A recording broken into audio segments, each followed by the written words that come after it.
We've made it. We've made it. We actually did it. Oh my God. And it's just the beginning. Just the beginning of the second podcast. Yeah. Because the first one, it is the second podcast of the Pale Blu Dot series. Oh, all right. Yeah, but then we've also had the second we've had another podcast today that we unfortunately didn't record. Yeah, but we kept the best, you know, it's still coming. The best for last. Yeah, yes. It was a catch-up though, because I haven't seen you in so long. Yeah, we actually haven't seen each other since before I went to Romania. Yeah. I think we've seen each other probably like a couple of 2-3 weeks. 3 weeks maybe, yeah. Oh no, and then, no, we've seen each other the week before I left, actually. Yeah. But it's still 2 weeks, maybe more.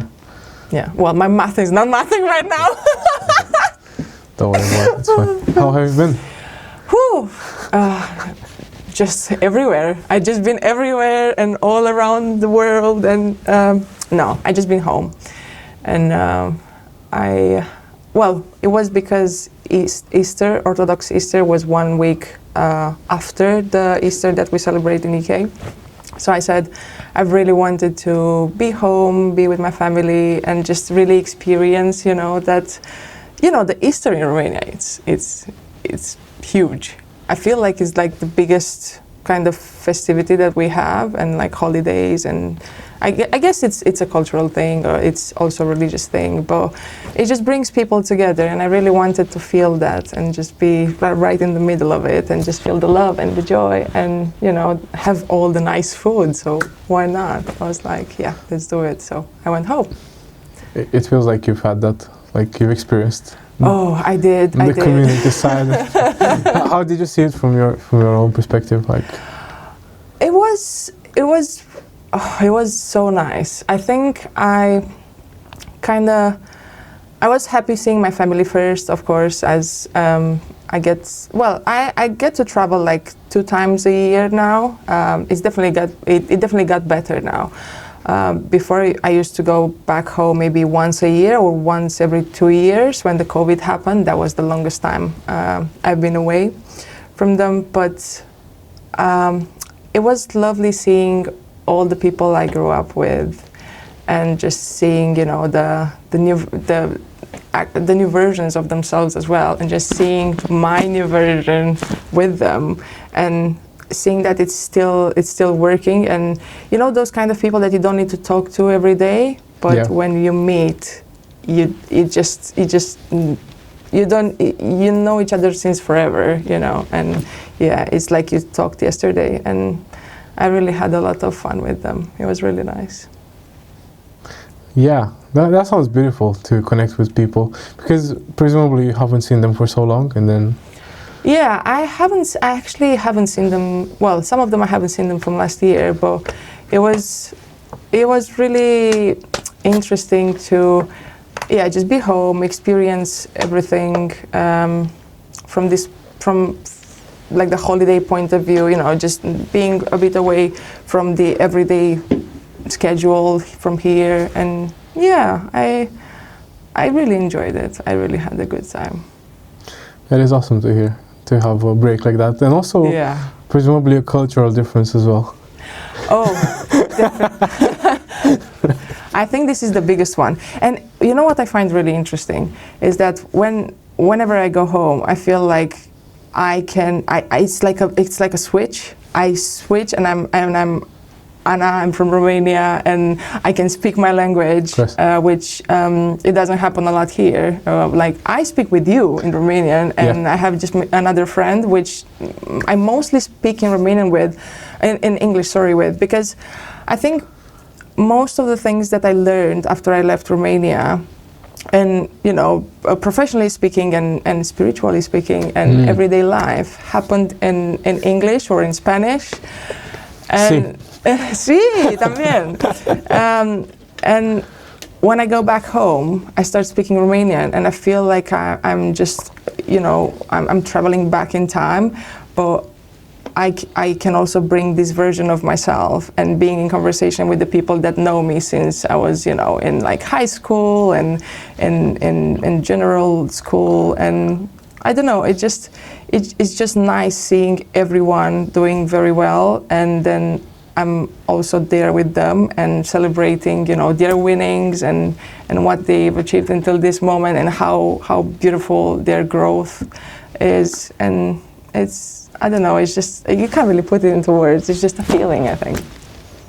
There's been a running theme recently, I feel like, for both of us, that we can speak. We've had lengthy chats, very fun ones, but more than anything, it's been a lot about feeling. And it's like, even we're connecting to our places of birth or where we grew up, right? It's interesting to come back to them now, when you've lived some of your life, you've morphed, right? Yeah, that's so true. I feel like going back to the places where I'm coming from, and with my mind from now, and with my life experience that I have now, it's definitely such an interesting feeling and experience, because I can how to put this into words, because again it's a feeling, but I just see it as I can enjoy it more because I'm more present. I feel like when I was there and I was still discovering myself and trying and just looking at the end goal of this life constantly, being in my teens and in my early 20s, and just trying to achieve the next goal, the next target, the next big thing that you want to achieve. And you are not really present in that moment. And now going back, being in those places and seeing the beauty of our country as well, this was something that really, I felt really emotional being there this time. And I actually always say to my friends as well, I think as I'm probably getting older as well, it feels harder to come back, but then once I'm back here, I feel like home. And I think this just shows how home is. I mean, it's gonna sound like cliche, but it's a mind state, And I think it's a feeling. It's just a feeling. It's not a place. It's definitely not a place. Do you think the goal is to feel at home wherever you are at all times? Oh, I felt. I'm gonna tell you something. When I was in Bali, for example, I reached the feeling of home as well, and it was my first time being, so far from home. I mean, what is home anyway for us? Yeah, of course. But I managed to. I think it's. How can I describe it? It's being at peace with yourself. I think that feels like home as well. And I reached that moment. I remember I was watching the sunset, one of these, it was like a really beautiful beach, and I was on the top of a cliff, and I was so at peace with myself and just so happy of the view that I was experiencing, the warmth and just the connection with the field around me, that I felt like home. I was like, oh my God, I can live here. So I just started looking for apartments. Is this happening to everyone? Like, you just go to a place and I'm like, I could live here. Surely. Yeah, this is such a common running theme for sure. Yeah. I feel like I've heard it before. It happened to me to begin with, so I know more than anyone else. Like, yeah. But it's also because when you go to a place on a holiday, right, you have enough money to get by. You're in that holiday mindset, right? Because you're enjoying yourself. You have nothing to worry about, presumably. And it's also a new place as well, which when we choose where to go, ideally we go to places we want to go. So places that are going to be nice, for example. Yeah, and because all of these combine together, we have this tendency. I don't think it's a bad thing. I mean, experiencing different places around the world feels really valuable, right? Not at all. I think this also, it's a big block and a kind of like a stepping stone to our change and to our growth. I feel like back in 2015, when I decided to leave Romania, that's where everything started. And I remember, it's like yesterday, I just finished my baccalaureate exam, and I just went back home and just told my mom, I really want to go, and I wanna become something. And looking back now, I'm thinking, becoming someone was such a theme for me, even when I was really young. I think the first time in my life I had like really deep thoughts, I was probably the third grade or something like that. I think I was like 11 or 12 years when I was already starting to question, what are we doing here? So guys, we're talking to a spiritual seeker. Exactly. But, yeah. It started really early, and it just happened that just after I had the maturity exam, as we call it in Romania. Of course. Yeah. Maturity. I remember it.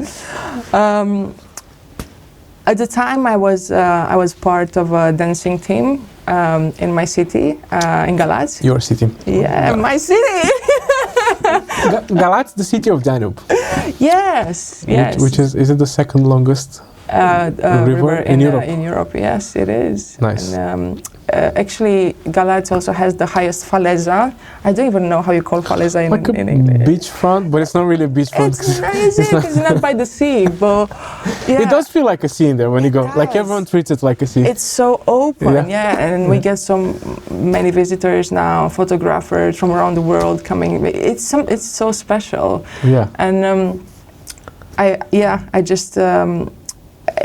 this is actually also the place where some of the first kind of shows I had with the dancing team. Right. And yeah, it's just when I went home now, and I think most of the days I spend them next to the faleza because I feel like home. I used to finish school and go to training with the dancing team, and then we would go and just kind of have like our training continue on the little stage that's on the faleza. Right. And yeah, that was like almost every day sometimes. So it felt like home. Because you was home. I was home, but yeah. Yes. So this dancing, like, when did it start for you? I think it started back in 2010, if I remember well.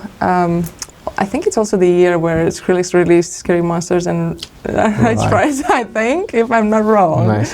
Around that time. And that was the moment when electrodance, which is the style that emerged in France, also, traveled a bit and arrived to this little city next to the Danube River.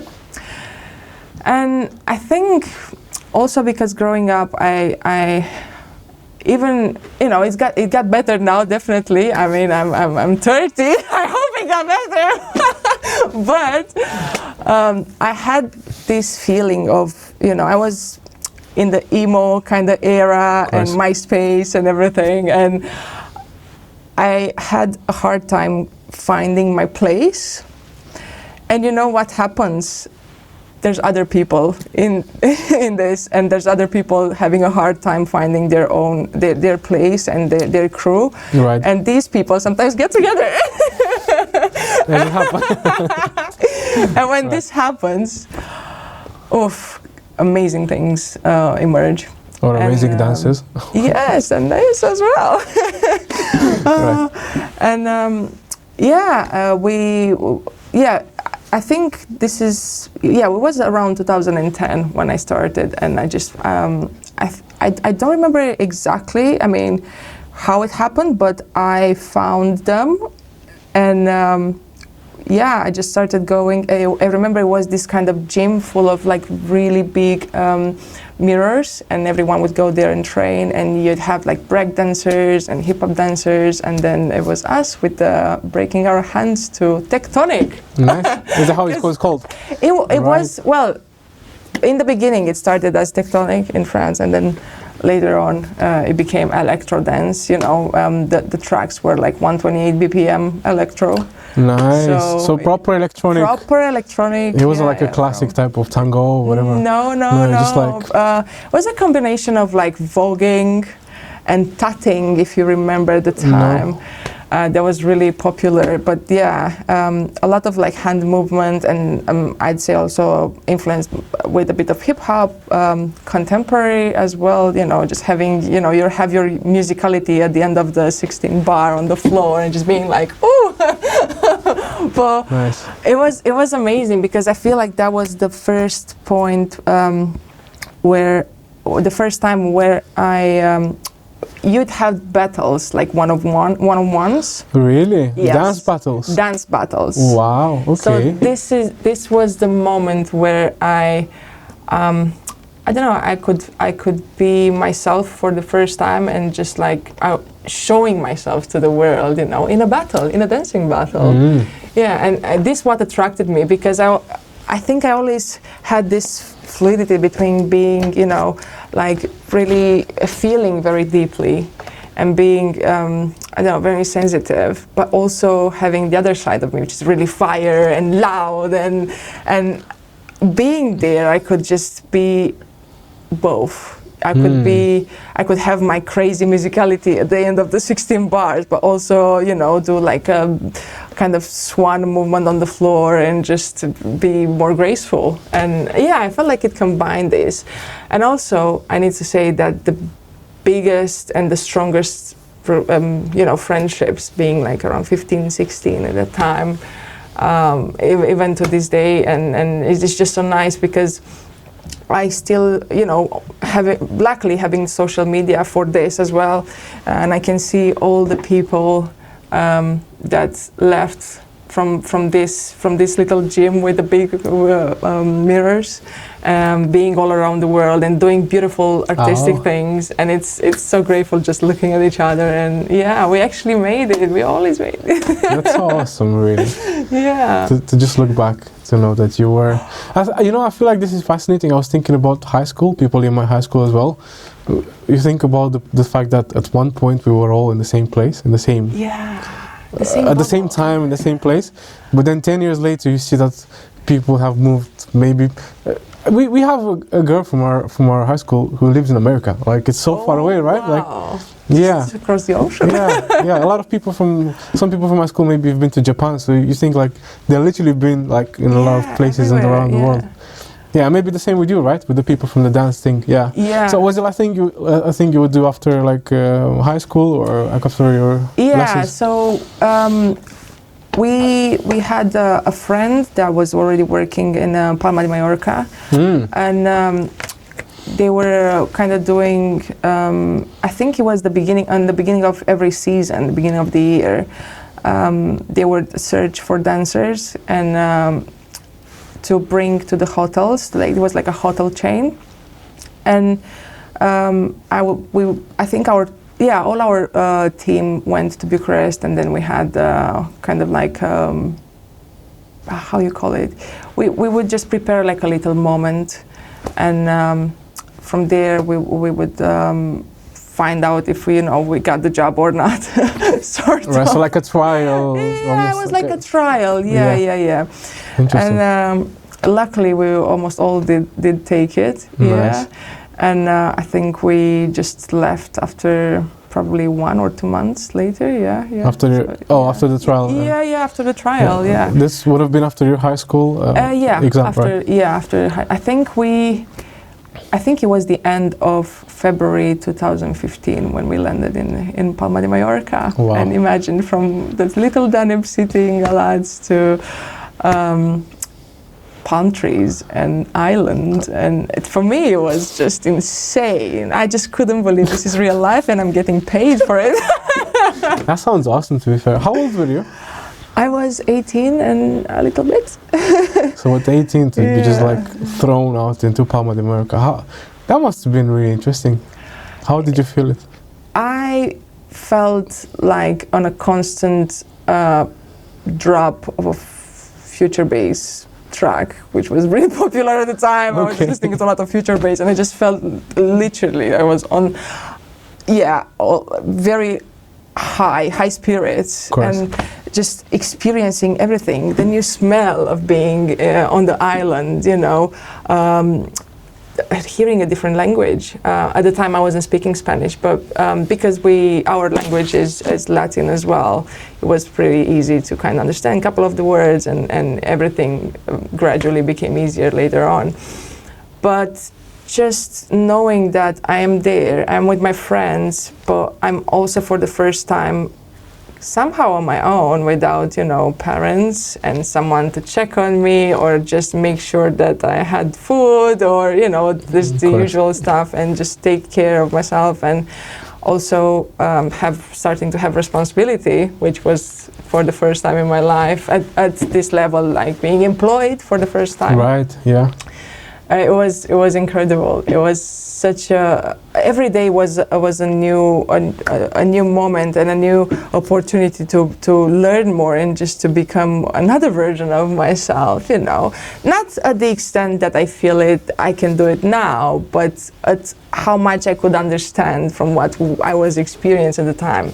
It was magical to do. Honestly, while I'm talking to you right now, I can just embody all the crazy things. So imagine I think we were around 40 people in an empty, huge, complex hotel. It was closed at the time, so we would have 1 month where we start doing all the choreographies and learning some of the games that we would play with the customers that would come to the hotel, and the kids, and water games, and learning languages, learning a bit of German, learning Spanish properly, French, depending on which hotel you would go after. You'd have classes for learning languages as well. So for me I was like a sponge. I always loved learning new things, and this was the beginning of it all. This is where I realized that I am addicted to new experiences and new people and new things that I can learn, and it was amazing. And I was dancing. It was music, but I never knew what was coming later. No, but you could feel it. Yeah. It was like a magnet that's been always like dragging you in a way, right? Even from when the dancing thing started. Yeah, because surely, in order to get to dancing, surely you need to start, like a prerequisite has to be a passion for music. Yes, definitely. I also grew up in a family that was really concentrated, and we would have like the music. You would know where we live because you could hear it from really? outside. Yeah. Yes. Awesome. We had like this vinyl home, and my mom would just play like very old songs, but they were always extremely loud. And I think that's why I always felt attracted to like also really loud music and like really in your face kind of like. This kind of changed as I experienced life and discovered more genres and everything. But I think this was why I also got attracted to like the electro side of the music and dubstep and everything that was like challenging my ear in a way. That's what I wanted to experience as well, and doing it with people that also enjoy the same thing. Looking back to it now, I feel so grateful that it happened this way, and that was the first step of I guess becoming an expat. Little did I know. That's a good question actually. So when you left, were you thinking it'd be something permanent, or did you think it was going to be a year or a one-off? How did you see it yourself? At the time, not now, because well, now we know. In the beginning, I think, to just kind of wrap it, I think it was easy, and I didn't think really serious about it because I was with my friends. I did not live on my own, and I think this helped me thinking that, this is so cool. I got my first job. I'm with the people that I know. We are doing beautiful things together, and it's fine. It's just a 9-month job. 3 months I'd be back home because it's a seasonal job. So you'd work 9 months, and then 3 months you'd have to just travel, or some people would because in Balearics you'd have like 8-9 months, and then some people would just go to, you know, Canary Islands, where it's like all the year, and depending what you want to do. But I would usually go back home and just spend it with my family, especially for Christmas and this. I did not think to the earth that would be the beginning of being away forever. Right. But I really enjoyed it. I've done 2 seasons there. My first season was actually not even Mallorca. I was sent to Menorca, and then Menorca. Yeah, Menorca. I don't know. So is it? So in Balearics you have Majorca, which is like the biggest. Then you have Menorca and Ibiza. So right. Yeah. So these are the Balearic Islands. All 3 of these. Yeah, all 3 of these. Yeah.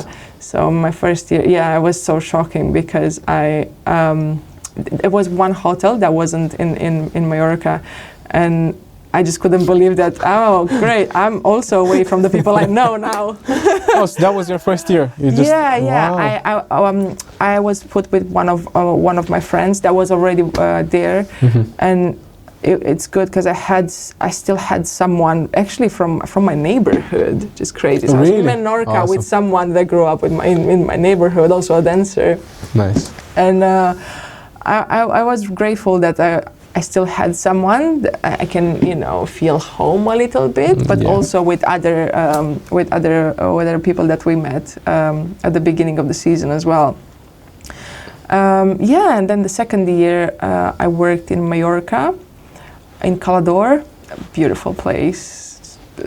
It was incredible. The shows were amazing that year, and after that was in 2016, and after that I decided that I had 2 years of entertainment.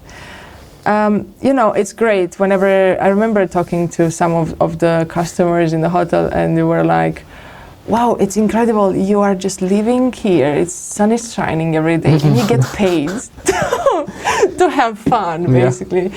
But I mean, everything, you know, in this life it's got, you know, it's ups and downs, and it's also a very demanding job. Like you're constantly showing up and making people happy. You always need to have a smile on your face, and you know, the human nature. Sometimes maybe you have a rough day, but you can't really show that. And I was also really, you know, still young, in my 18, and I think I was starting to miss home, or wanting to do other things, wanting to explore other things. And then I decided, I finished, I don't think I finished 2016, like the season, and I got an opportunity to move to Italy and work still around music. I worked as a promoter in a club next to Milan, and that was the first time I also kind of touched the decks. Right. To be honest, going back to it, the beginning of being next to audio equipment and being interested in sound was still from Spain, because we would have shows, external shows coming in. Our shows would be just maybe 1 or 2 days a week, and the rest would be just external artists coming with different, you know, singing, dancing, and that was the first time I had to you know, be the sound woman. Sound girl. And I was fascinated, you know, just playing with the lights as well. And I just love. As much as I love being on stage, I loved being behind the scenes. And that's when I realized that, oh my God, I just love controlling all these and just creating the atmosphere. And and then in Italy was the first time I touched the decks, and there was one, the resident DJ at the place showed me, and I was like, this is incredible, what all these buttons do! I just want to try them all. I did it before the night started, but you know. Of course. It was really, really nice. And I think I've done a couple of months there, and then I really felt like I want to go back home. this was the first time I felt like I want to be back home. And I kind of started missing my family. This was already like after almost 3 years. I think it was, it was 2017. And you know how people, you would take 1 year off after you finish college and just go travel and just find out what you want to do. My family was like, it's been 3 years, did you find out? Did you find out what you want to do? When are you getting married? When are you having kids? Exactly. And you were 21. It was about studying as well, like what do you want to do? You need to go to study. Of course. I actually started 2 universities in my city. The first one was I think just right after I finished the baccalaureate. Just like I studied political sciences, dropped, of course, and then I've done economy. Dropped. You've done economy as well. Yes. Me too. For how many months? Oh, well, let's see. I think I've done it for 2 semesters. Something. Oh, wow. So you've been there for a while. Yeah. Mine was 3 weeks. You beat me. Yeah. But yeah, I just, right when it was closer to the exam times, yeah, I just said, Mom, Dad, I'm going. I can't. I don't like it. Yeah. And I always had this thing, like I feel like I really need to be passionate about what I do. Of course. And I know we all have this, but you still need to earn your livings. But I was like, Mom, believe me, you have to trust me. I have to go. I felt like something was missing, and I felt like that wasn't my path, And I'm so glad that even though maybe my parents weren't happy or just very, assured about what I was on about and what I was chasing, they supported me and they said, if this is what you feel, then you go. So that was the first time I came to UK, because one of my friends that I grew up with was studying here in Manchester University. So I just came to visit her. I just needed a break of this whole going back home, going to uni again. I needed a breather, and UK was the place.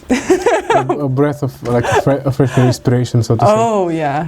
So when did you come visit her? What year was it? 2018 in February 2018. You came here in February? Yes. Was it not a bit daunting with the weather at least? I know, but I think I was already starting to feel that I have I trust myself a bit more. And I felt like I need something new. I already started to feel like I need to grow. I need to probably also study, but I wanted to work. I wanted a bit of more of life experience of my own again, because I've been home, I've been studying, I've done, what's your being Romanian, what your mom and dad wants you to do. It didn't work out. I said, okay, this time I do it on my own terms.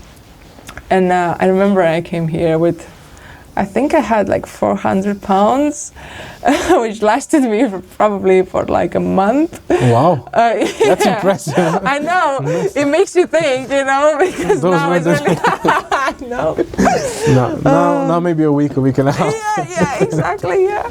And I was lucky because my friend at the time had an apartment, and I lived with her until I figured out, because I did not actually come here with the mindset of staying. Really? I just came to visit her.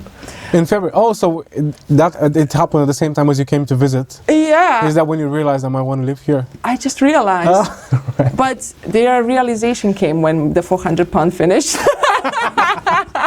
Of course, you were living the life. It's like, this is great. Then we have a lifestyle. This is great, This is wonderful. And I just realized I don't have money, but I don't want to go back home. So I remember going with my friend to this shisha bar. I never experienced that before, so I went back in the same week, I think, and I asked them if they can hire me because I need a job.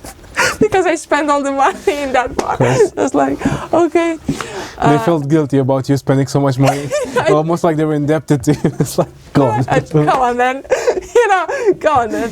You even know the flavors. It just exactly. And I got the job. Nice. I remember working for. I think I was working for £50 for like 12 hours. Damn. Oh, the time has changed, yeah. But I was having a lot of fun, and it was. I think I is this recording? But I think I didn't even have the national insurance number. I was, just being there, eating there with. I think it was an Iranian owned spot, and the food was amazing. Of course. It was this nice feeling of like we were all together and have the same food together at lunch, and it was a new experience for me, new country. I was trying to get by. And I think from that point, I changed a couple of jobs. I worked also, I think somewhere in Trafford. That was the first time I kind of had like my office job. I worked as an admin for a company. And then one night changed really, this changed the the trajectory for me. Me and my friend, we would go to the Gorilla Club in Manchester. And that night was Dillon Francis playing. Okay, interesting.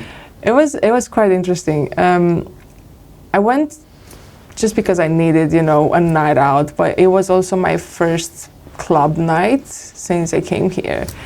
And it was one of the best nights of my life. I remember just him playing down low, and just being like on the floor and just waiting for the drop. And it was the first time I actually felt how the scene is here and the energy that was on the dance floor. And I didn't want to go. I didn't want to go home. I just wanted to be there. I just wanted to be one with the people, with the walls. It was incredible. And that night also came to an end. So was every good thing comes to exactly. All the good things. Don't be sad that it's finished. Be happy that it's happened. That's it. That's mic drop. I can't hold the mic. Guys, we're not dropping that. Go on. Okay, so you really love that Gorilla night with Dillon Francis. Oh yeah. You like made an impression on you. And I remember just going back, going to the bus. The 42 that was just going all over Manchester. The night bus that would go to the airport, and I just look at my friend and just say, I think this is it. This is what I want to do. I just want to make music. I just want to be one with music. I always have it growing up, being a dancer, being surrounded by it. But there was just something about electronic music that was different. It was just calling me like nothing else. And I just fell in love because I could feel that music would be everything, food, shelter, love, family. It was just healing everything that was missing at the time. And it was bringing me great, great joy. So I said, this is what I want to do. She looked at me, she was like, wow, this is incredible. And she was really supportive of this. But obviously, if this night ended, we got home, and next day I would just go to work and still dwell on the idea. And then I found out that you can actually study electronic music in UK. I was shocked. I just couldn't believe it. I was, because obviously in Romania, if you wanna study music, you just go, you like an art school. It wouldn't be like so niche. Of course. And then I remember because I wasn't really sure yet if I want to go in a full degree at the time. I was working full time as well. It would be really hard. So I went to School of Electronic Music in Salford, and I've done a 6-month course of DJing. All right. That was just to be like a taster, to understand how everything is falling into place, and that's where I also discovered Ableton. Actually, one of my classmates showed me, which later on became also my partner for the past 6 years. Wow. Yeah, it's Awesome. incredible. And I kind of that was the moment where I just really take it seriously, and I think after 1 year I started studying at Spirit Studios. That's where my degree started, and I went for electronic music and performance. And yeah, it was a beautiful journey, I'm telling you. Also, my days at Spirit, they were really transformative. It was really nice being surrounded by people that dedicated their life to music.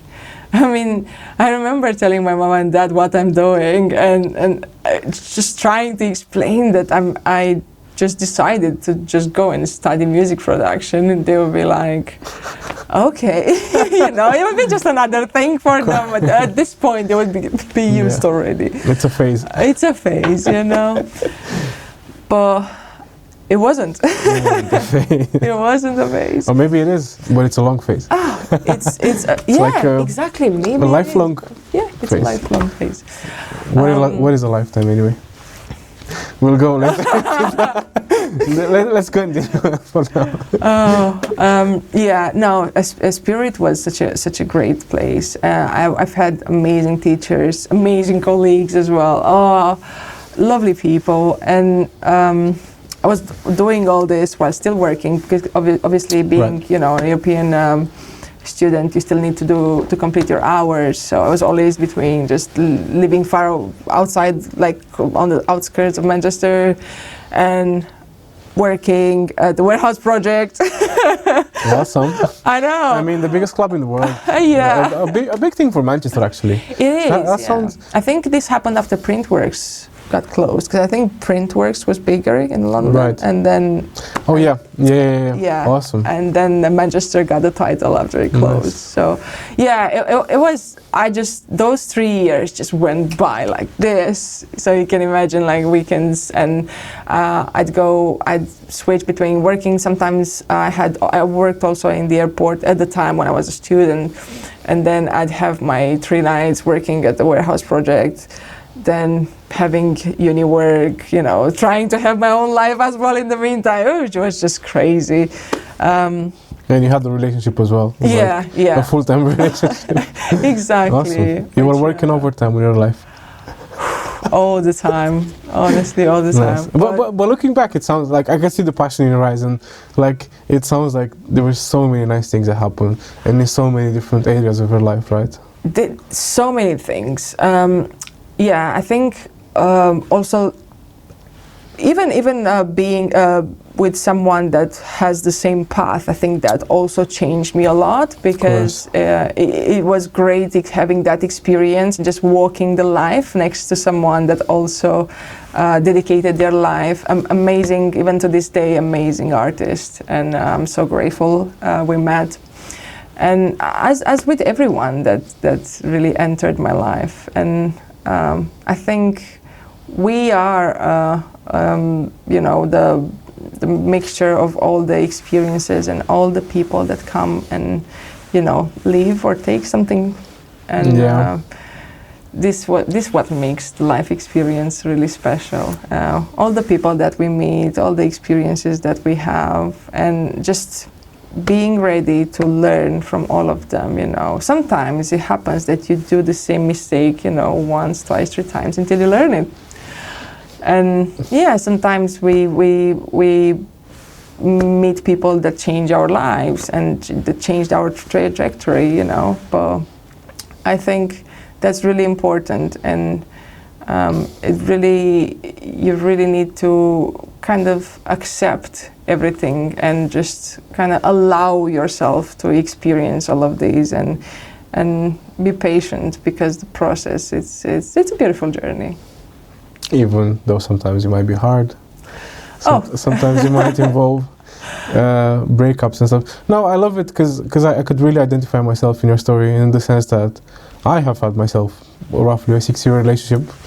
It doesn't happen anymore, it's gone, but like looking back, exactly as you said, like they were a fantastic teacher, they taught me so much. Like I still have love for them, even though it's not a romantic love anymore. Yes. You know, it's just like, so is life, right? People come, people go, some people stay. You just, it's like, it's a journey we have, isn't it? Yeah, I think it's nice looking back and just seeing, you know, with our mind from now, just seeing all the good that came from each connection and friendship. And I remember being in uni, I never forget, it was, I think we were just 2 girls and a class of boys, the rest, of course. And I remember my colleague, Benny was her name, if she's listening. Oh, shout out Benny.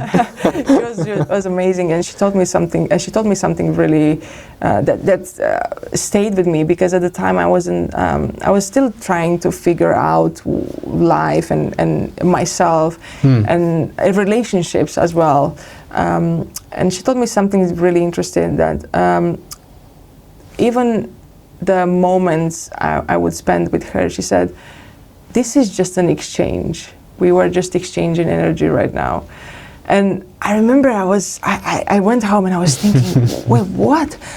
Is this just a... And, you know, as time went by, yes. I kind of realized what she was on about. And yeah, even this is an exchange. It is, definitely. You just learn as you grow older to have an exchange that benefits, that's mutual, I think. Yes. In the beginning, when we are still at the stages of healing, you know, childhood trauma and, you know, patterns that maybe they are not even ours, and that we just collected, you know, along the way. I think I think we don't realize where we are putting our energy towards and how much, you know, if the exchange is serving ourselves as well. And I think this took me a while to understand that I have to use my energy to grow and also to inspire other people and be inspired, you know. And this is what the exchange that Benny was talking about. And but as I said, being a spirit, it was one of the greatest things, and really pushed me to get out of my shell and learning production, learning Ableton, you know, getting into modular. This was one of the best things that came out of it as well, and having that support. And just having people believing in you when you are far away from everything that you know. This is probably the biggest thing. But yeah, that was I think I was my 3rd year when I really got into analog gear and modular and synthesizers, and just like, as I said, being the sponge, you know, learning that you can just make music from electricity. I was like, oh my God, this is the next thing. And I just started easy, just 2-3 modules. Then it's a rabbit hole. Don't do it. Don't do it. You've been warned. Listen, jokes aside, I need to say something, and it's so beautiful and pure. Like, I can definitely sense your passion. I feel like you live life really passionately, not necessarily in music necessarily. I did say necessarily twice. I'm gonna say necessarily again. 3 times. There's the charm. Yeah, but like, this passion you have for life is beautiful, and it's also infectious as well. No. Like you really have this joy of living, and it's fantastic. You know, thank you very much for this. And I just want to say that it wasn't always like this. It's something that I acquired in time. And I think also it happened a lot since I crossed my 30th year. I think I've learned a lot, and I was always scared about this big number, 30. It was like the ultimate thing. I carried this, I think, from being 27, 28, coming into my 30th.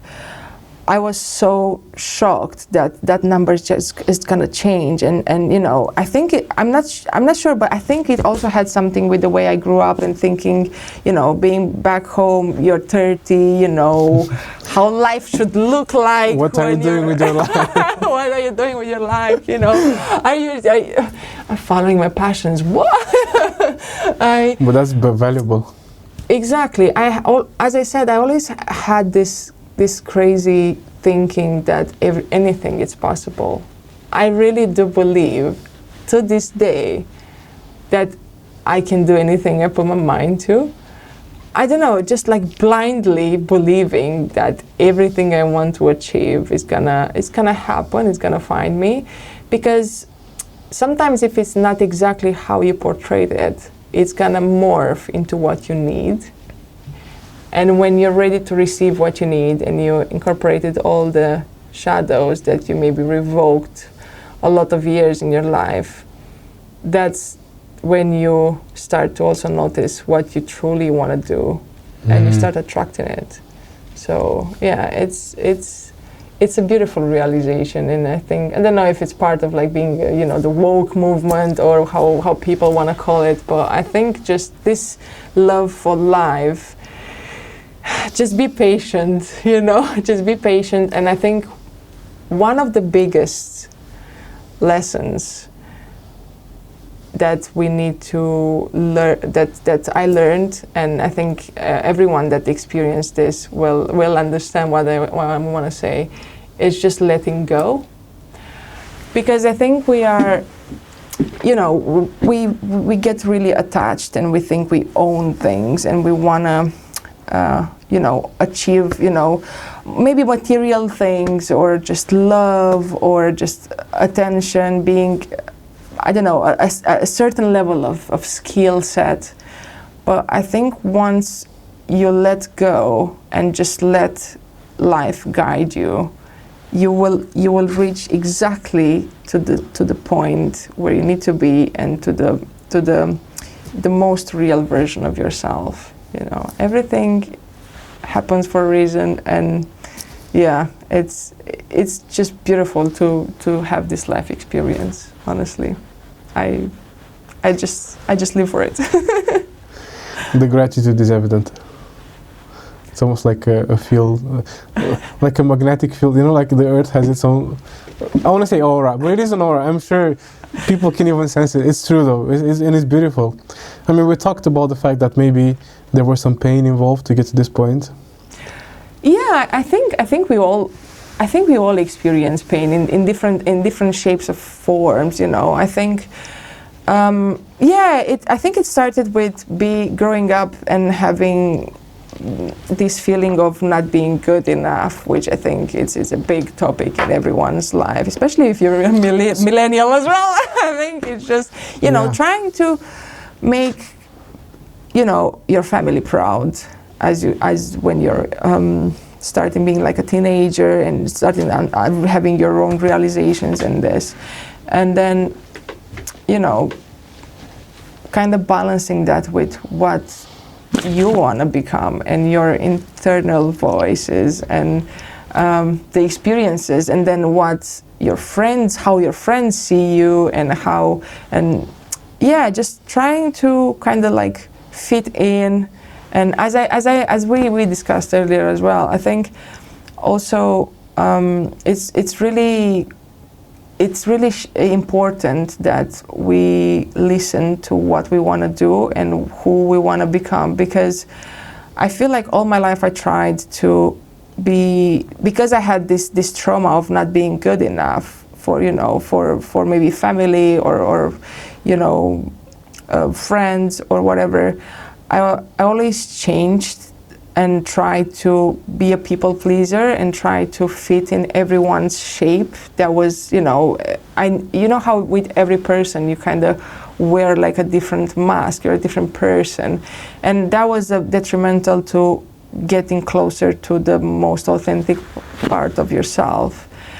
And as I experienced life more and more and traveled and, meet new people and hear other people's stories and experiences, I realized that it's okay to be me. It's okay. I'm enough. And in fact, the thing that I was fighting the most in my life was exactly the thing that made me feel the greatest. Would you rather keep it at that, or is it possible to elaborate? Is it about self-acceptance? Yes, I think it's self-acceptance and also integrating that shadow part. I think we all have those, the internal voice, but then there's also different voices and different opinions in our head that they're not necessarily ours, but they are gathered from your walk in society. So especially, I think we can see it more and more these days with social media being such a big part of our lives. We don't really have authentic thoughts, maybe not as much as, it's really hard to differentiate sometimes. And I think a lot of the thoughts that I was fighting with, they were broadcasted from everywhere and from all the places I've visited and from all the experiences and friends and then once I acknowledged that some of those were not mine and just trying to listen more and more carefully to, deep inside we kind of know the shadows, we kind of know the things we have to work on. I think we are just constantly kind of trying to put it on the side and just maybe not listen to our intuition much. But as you grow older and experience life more, you start to also understand the language of your gut feeling. And this is what happened. This was the moment where I started to realize that all the quirkiness and all those weird, cringe things that I think about myself, that makes me who I am. And it's not cringe, it's you. It's beautiful. Yeah. I think we all have it, and I think everyone is special. And I think we're all gifted. And, we just need to be ready and we need to open the package, Open the package. Yes. Because it's a gift you've been delivered by the universe, right? Yeah. Within? Yeah, within. Yeah. And you need to follow your inner compass. Exactly. That's what you need to do, and just have faith. Faith. Yes. In what? Oh, do you really want to go there? Yes. That's one of us. I think... I'm listening. No, I was going to say, so if you want to because maybe it's a personal thing, in which case it's fine not to disclose it. I think faith obviously has so many meanings these days, and can be so many things. But I think for me, faith, it's also in God. However God is pictured for you, it can be the universe, it can be the higher power, it can be the place you're coming from. I do think there is a higher power where I'm coming from, and that it's also being found within myself. And I recently, I think, as I said, as I got closer to my 30th, I started also feeling and finding God within myself. Right. Because we are part of the creation, and that's why we need to create, God is asking you to create because it's within you. And I feel like, you remember when I mentioned the believing blindly in what you want to become and what you want to do? I think that force that I had to blindly believe that I can achieve whatever it is to achieve, and why I left Romania and why I started this life journey and this experience, is because I had faith. And now I found that the faith wasn't necessarily external. It was always there. It was within myself. But the system here, it's not created for you to have this free will and free thoughts and power, and just because once you reach to this level, you're kind of harder to be just a tool. I guess you become a higher power yourself. And I think having faith is also very, very important, as this is fueling your will to do great things. Yeah. To always keep a bit of hope in your heart. Yes, this as well. Always be hopeful that, after each setback in your life, as we said about the roller coaster, and just going up the mountain, it's not logarithmic, it's just, It'd be boring as well if it was. I know, right? It's just like from A to B on a right angle. Yeah. Because you would also expect that the next one is gonna be better, but it is better. But you wouldn't have, that moment of, when you have a setback and then you go up again, you also have experienced it so much, how to say it, like harder, like that the joy is bigger when it happens after a setback, because that's when you realize, oh my God, that's why it happened. That's why things did not go my way, because something better was waiting at the other end. You just have to have faith. And honestly, to everyone that is just stumbling across this, recording, just always believe that anything that feels like a setback, it feels like it didn't end up exactly as you planned. Trust me, you are exactly where you need to be. And everything happens exactly at the right time for the right people. That is awesome. No, but it's true. I agree. I resonate with it so much. I know you do. Okay. I feel it. No, but I was gonna add to this, because I was thinking about that process of like climbing the mountain, then jumping into the lake, which you didn't know about, and then learning how to swim out of the lake to go back onto the slope of going up, upward. But I feel like these setbacks, not only do they exist, but they exist for a reason, because they are lessons. This is the very evolution we go through, right? Yeah. Like the hard moments are those where we learn from, or the mistakes or the failures. And you need to try. You need to keep your faith up, as you said, like your hope. You need to realize that there's always a light at the end of the tunnel. I'm going to go a bit deep now, but I feel this heartbreaking that there are some people into this world that sometimes might get to the point where they feel like this life is not worth living. And to be fair, like, this is one of the biggest reasons I'm doing this as well, because it's important to share the faith, and especially nowadays with social media, as we spoke. Exactly. Yeah. People tend to look at the outside world, people outside, so to say, and there's this tendency of sharing your perfect life. Everything that's happening online is great. You're having a beautiful time. You're always happy. I actually posted a video last night about this. It's not normal to be happy all the time. And that's a mental illness, right? Yes. And so is being unhappy all the time.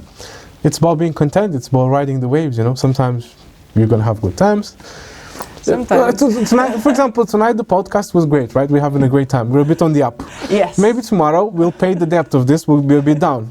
But so is life, right? And it's fine. And it happens only because you're being prepared to receive a bigger gift. Because one thing I've noticed, looking back at everything I lived until this year, I've noticed that the biggest shifts I had in my life and the most rewarding changes to my personality and to my being and to the quality of life and to the mindset that I had happened after big setbacks or heartbreaks or things that did not have, that I did not have control over. Things that broke me down, broke me into pieces. Those are the biggest teachers.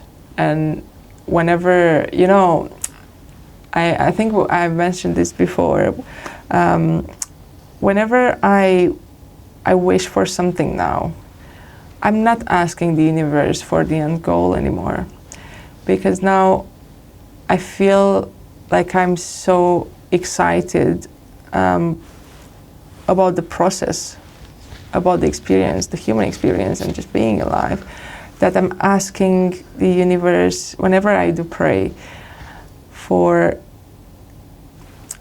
I ask for it to bring me all the challenges that I need in order to get me to that point that I wanna be, because having these challenges and having these experiences will ultimately bring you to the closer to that version or to that moment or the next step, the next target that you wanna achieve. But putting in the work will also generate a lot of energy, I think, and that energy will bring you closer to people, places, experiences, and again, to the most authentic part of yourself. Yeah, the hero's journey. You know it. Yeah, no, it's such a good point. I was laughing whilst you were speaking just earlier because you just dropped an idea I had in my head, like almost as if I had it. But it was this. I just passing it to you. Well, maybe we're connected to the same field, because this is another idea where there's like a river of consciousness or like creativity you can tap into. Some would call it like godly or like something. But my point was enjoying the process. You've made such a good point in there. Surely it must be great to achieve your goals. Like, for example, we both finished a degree in music production in the UK, right? It felt amazing to get to that point to actually graduate. Yes. But looking back, it was never about the actual graduation itself. No, it was the point from starting to the end, right? That's what it was all about. Yeah. Graduation was like, okay, I'm a bachelor now. I know how to position that for. It's an inside joke. but it's all about the process in itself and the people you meet along the way. Even the setbacks you have, like, I feel, it may be sounding absurd a bit. For me, it's not. I absolutely feel it. But like, recently I started even enjoying the moments of sadness because it's so pure. It's an emotion. I feel it. I'm alive. Only recently. Okay. Stop judging me. No, I'm joking. No. But it's such a relief, Yes. to understand that this life has nuances. It's a colorful journey, and sometimes it's brighter, sometimes it's not. You can walk in the rain and maybe cry with the rain. It can happen. You just need to express yourself. Crying in the rain in Manchester is amazing. You can always do it. No one knows. Yeah. Actually, our first walk together was in the rain. Were you crying? Were you crying all the time? I think within myself, yeah. I think, I don't know, I always felt this duality every day. Like, we all have it, but I do feel like it's probably because we feel so deep as well, I think as artists you feel really deeply. You have that maybe heightened degree of sensitivity. Yeah. For which you need to pay the price of. Oh. But it's worth it because you get such a nice output from life. Yes, I wouldn't change a thing, No. I'm so glad that we can experience life at so deeply, and every emotions, every emotion like sad or happiness or, heartbreak, even heartbreak. I think from heartbreak, the best songs are being written. To be fair, that's such a... I mean, also the best songs are from being in love, right? Yeah. But you're right. It's so... Most songs are about love. Yeah. That's interesting, isn't it? 90% of the songs are... I love you so much. Oh, you broke my heart. And then it's like, oh, I love you so much. Yeah, it's a problem when it's a bit of both all the time. Yeah, I think. Well, love is a powerful feeling. The most powerful. No, my God, please don't talk that. No, but it is. This was my recent epiphany. That love is absolutely the currency of the universe, maybe. I actually mean it. I felt it. That love is the almost the fabric of what life is. Yes. Even us existing here, right? We're the product of the love between two people. So exactly. That is lovely. That's so beautiful how you said it. It's the currency of life. It's true. I think it is, and I also feel like because it's got so many forms. You have love as in love for your parents and for your friends. Platonic love and relationship love, romantic love. And one of the biggest, I always thought that the love that was romantic was the biggest feeling of love I can experience here.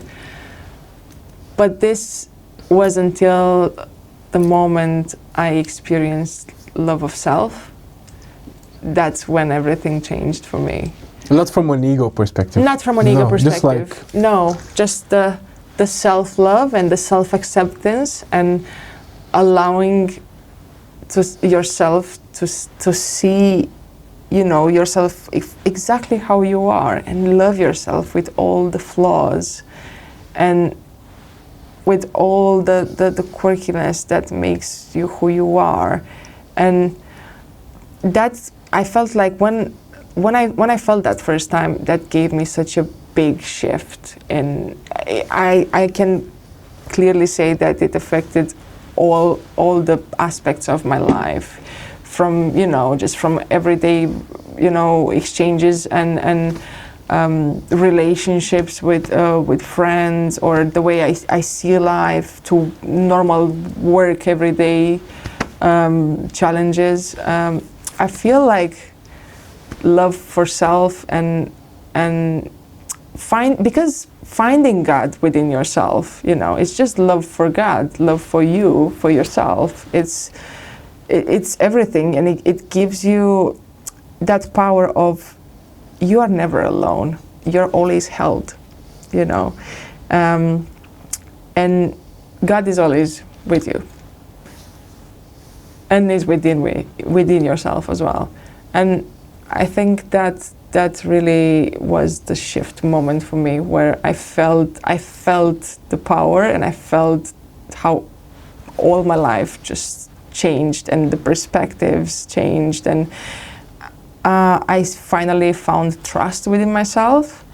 And I think that's one of the key points that as a human being, it changes you a lot, because for growing up and just having all the trauma and maybe not having, being away from family and always fighting with new perspectives and new places and new people and new rules in your life, it makes it really hard for you to trust yourself and accept yourself. But yeah, I think once you realize that, you have, you are the creation, and you have limitless possibilities, and you are the power, and the power is within yourself. Yeah, I think that's when life starts, really. That's when everything kind of makes a greater sense, sort of. You get things clicking into place in your life, and you see everything from a new perspective, but everything was there to begin with. It's almost like you were I've heard it before. So like living life is watching the world with a pair of sunglasses, and that pair of sunglasses, it depends on your outlook, right? It is based on your outlook, right? Yes. Because you can see the life with the glass half full, glass half empty, the glass. Not acknowledging there's a glass. Not acknowledging the glass. Breaking the glass. Oh, that part of life. Yeah, when wanting too many glasses of water. Just like, give me all the glasses. Yeah. So it's interesting. Thank you so much for sharing this. Like, I'm proud of yourself as a friend to begin with. Like, the fact that you had the courage to come in here and really speak your soul, because that's what you did. Thank you so much for having me. And I'm so glad that I had the opportunity and that we crossed paths in the first place. For me, like for people that know me, I'm not really good of expressing myself, or sometimes I'm either too loud or too quiet, you know. But I just felt like it was time to just speak and hear my voice out. As I mentioned before, it was so many years where I would just listen to my voice, you know, recordings, and I'd be like, I did not like the sound of it, or I couldn't really understand it, because we actually don't even hear our voice how other people can hear it. So yeah, just never be scared of your own voice, because it's unique and it's beautiful, and it's got a story to tell. And it's your own voice. And it's your own voice. Coming from within, from the inside out. Exactly, yeah. That's how the flowers bloom as well, from the inside out. Oh, that was really beautiful. But it's true though, right? And you need time. You need soil, which is the environment. You need to feed it. Yeah, and the environment changing is making you blossom in different ways, you know, in different aspects of life. Changing the environment as well, you know. Yeah. I think that's one of the biggest and the most important aspects of, from my point of view. Of course, I'm just talking about my own experience, but I think changing the place you were born, it's one of the biggest things that you can do for your development. You know, just taking yourself out of what you know and just throwing yourself to the unknown. You know, trying to learn how to swim. You know, and having to face all these challenges, just having your own support.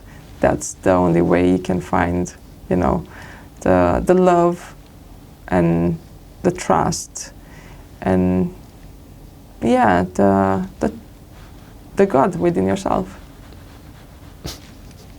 That is beautiful. Congrats on having the courage to do all these, because surely there were many times where it wasn't easy to be away from your home, to face the new, the challenging, the unknown. Yeah, I think it wasn't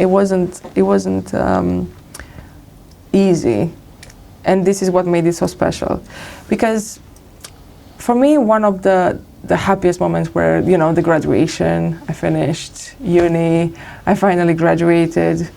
I could just, you know, take the photo and just send it home. I was like, yes, I've done it. My third university finally finished. And after that, I also had my first job, and kind of related to what I studied. I worked in a theater. That was part of a college in Manchester, and that was the first time I would apply everything I learned, and having to record exams for students that were there, also doing shows.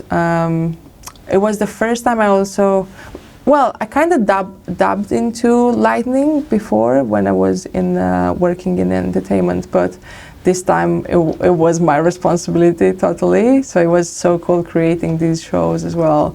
And that's when I really got into the kind of like rabbit hole of touch designer and visual work and, you know, Max for Live. And I was just, wow. I wanted to learn so many new things. And I was working on my own, so I had a lot of time being in the theater in the day and just planning how all this would go, planning recordings for students. It was lovely. That was it was the first time I felt like an adult with responsibility and doing something that I love. Yeah. That was the moment where I learned so many things. I would be, you know, taking guitars sometimes and just like changing threads, or just changing drums as well, fixing all kinds of instruments. It was a lovely time being there. I've learned so much, and I'm so grateful. It was a lovely job, and it's actually quite funny how I've reached to what I do today.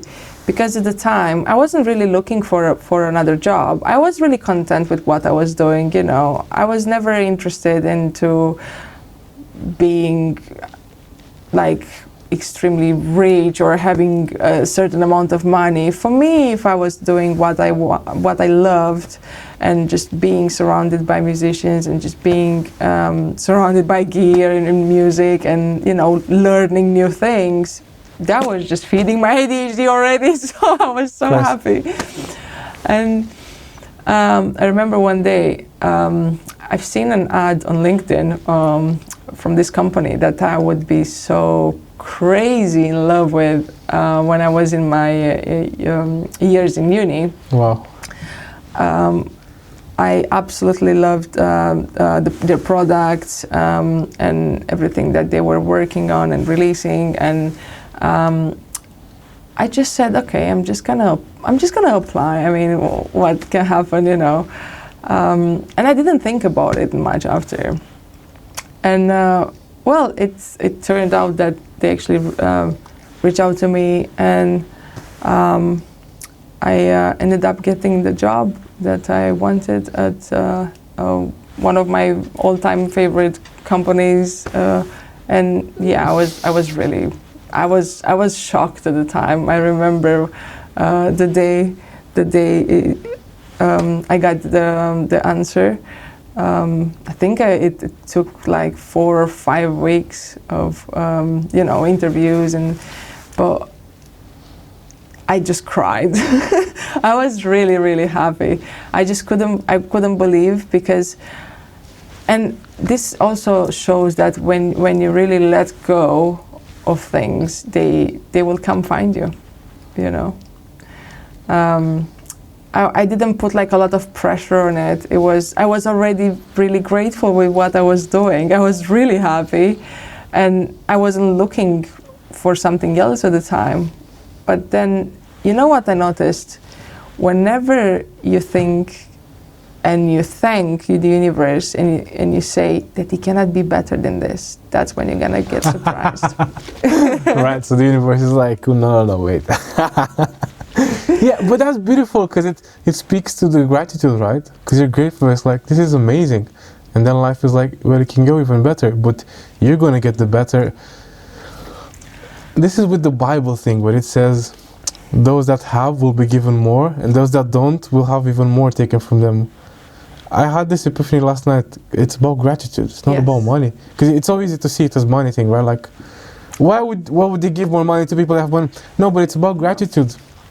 Exactly. Right. Is that? That is beautiful. Yeah, I feel like energy attracts the same energy, I think. Of course. And, but yeah, I that was definitely one of the another probably key moment for me, when everything changed, and obviously switching from the work I was doing in the theater, and still working a technical job, but having the more opportunities, being closer to people, very talented people. I'd say that people that are also great musicians, really inspiring people, and I'm really, really grateful for the opportunity. And yeah, I finally felt like I found a place where I kind of belonged. Of course. And it also happened to be also something that I looked up to for many years before. So yeah, I was very, very grateful. Yeah. I think we can really achieve everything we put our mind to. If we do it with love and put in the hours and just see it happening as well. I feel that's important. Yes. To feel it within that it's possible and to work towards it. Yeah. You really need to feel it within yourself. Yeah. It's actually quite interesting because when I was still working in the theater, I think I had a moment where I felt like it was great. I was always I was kind of like working on my own, but I didn't have someone I could, if I would prepare the recording or the light show for one of the shows that we were preparing for the exams. I wouldn't have someone to kind of like talk to, ask opinion. I would just take the decision, and that would be. Yeah. One thing I wanted, and I asked the universe at that point, when I was already very grateful for what I was doing, was that I wish that I can be in a room with people and I can learn a lot of things. And I feel like, life then gave me the opportunity to learn a lot of new things and have great, amazing, inspiring people around. So yeah, I really do believe you need to have gratitude for it to manifest in the first place. Beautiful full circle moment. Yeah. Coming from the dance team you were in, entertainment team, you were looking at those lights and sound and not knowing necessarily what you were doing, but no. The Dillon Francis set and being down. It's beautiful. Anna, thank you so much for sharing your story. It's been beautiful to hear from you. Hopefully a part 2 will follow soon. I feel like we barely scratched the surface. You and me, I know this. Like, our conversations are already lovely, like super insightful. You're my sister from another city, not from another one. But still in Moldova. But we have 2 more minutes. I want to finish on this point. You're obviously an inspiration, and thank you so much for taking the chance to come here to speak about your experience. We talked quite a bit about this field of media, of sound, of music, technical stuff as well. We also mentioned that you had only one other female on your course, and it's quite a male-dominated industry. That's a fact, unfortunately, right? It is. I feel though recently things have been changing. There's even Futureworks where we're recording. God bless Futureworks, by the way, for the fact that they let us record in here. Thank you, Futureworks. Thank you, Futureworks. But they had quite a lot of brainstorming, and we were looking to make this university even more appealing to female students or people from different spectrums, transgender and so on. Yeah. Just to make sure it's an open field, because it is an open place for everyone to try out their things. And I see you as a successful person in this regard, because you had the courage to come into this male-dominated industry and make it as well.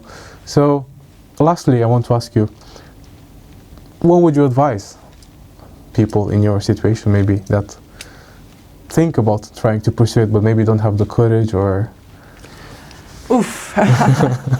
I'm so glad you're asking this question, because I think the most important thing is to follow your heart and do it because you love it. and find, you know, the saying, find the thing that you love and let it kill you. Metaphorically. Metaphorically. No kidding. But no, I think I would advise to blindly just believe that you can do it, because if I would have not believed that this is possible and that I can follow my dreams, as I've tattooed here, follow. That is beautiful. My dreams. Wow, that's amazing. I think I was 16 at the time, but Awesome. yeah, I think you can do anything you can put your mind to if it's from your heart, if you're putting in the word hours as well and the work, and if you're staying true to yourself, people will resonate with you and opportunities will come. So never give up. Never give up on your dreams. Never give up on your dreams. No, but this is true. Very important as well. Let me check. Has it been recording? Oh, it's still green. Hopefully it's been recording. Yours is green as well. Yeah, it is. And greenery in spring. Yeah. Thank you so much, Anna. Thank you for having me, Tudor. And I hope I'll see you, I don't know, in 12 months' time. On the dot. April 21st, 2027. Yeah. 2027, that's crazy. That's crazy, actually, yeah. Oh, wow. We need to wrap up. Anna, thank you. Thank you very much, Tudor. Thank you.